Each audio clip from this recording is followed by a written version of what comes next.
My name is lgenet, and this is my game for CGDD 2002. I've called it the Protector's Journey. The thought process here is that you start off by picking a class, whether it be a knight, a rogue, or a defender. There's pros and cons to each class, so depending on the class you pick will depend on how you play through the game. If I were to pick the rogue, for example, they have high speed, but they have very low attack, lower health. They're meant to avoid conflict versus get into fights. On the opposite side, you have the defender, who is very, very strong, has a high defense, and very, very low speed. What does that mean? For example, the rogue can move three spaces at a time, where the defender can only move one space at a time.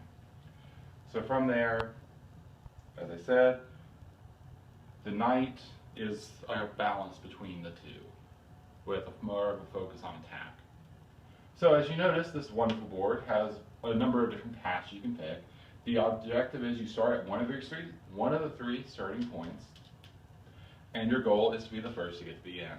Yes, I know it's a race to the finish game. However, there is enough strategy and other things that play into the game that can affect the outcome more than just who rolls, who goes farthest. On that same note of who rolls and who goes farthest, your rolls do not affect how far you move. As I said earlier, your speed's what affects how you move. So you're just going to move through. You can choose to move how many spaces you want.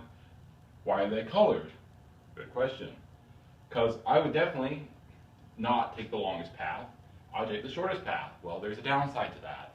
The downside of taking the shorter path is they're more dangerous. The idea of the game is to reward those who take a long time. Slow and steady wins the race. That's sort of the idea here.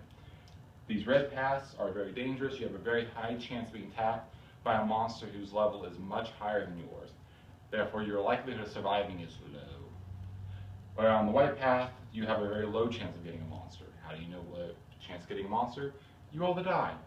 There is some chance in this game. It's hard to have a game that's completely strategic. So the chance depends on whether you get a monster. You have very low chances, 1 in 6,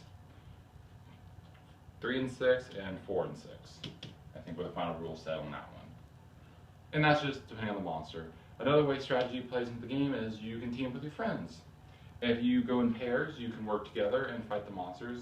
Teaming up, your levels are combined to help you take down the monsters. Rewards collaboration versus competition. To prevent abuse of that, there's downsides and drawbacks that like 3 or 4 of you try to take on a single monster. Bad stuff happens. More monsters come, they devour you, it's great. So that's mostly it for this game. Reward of cooperation by working together.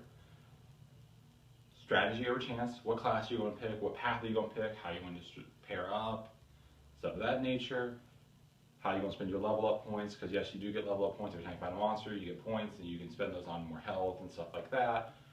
How are you going to spend those to define your character as you play through the game world? And that is it.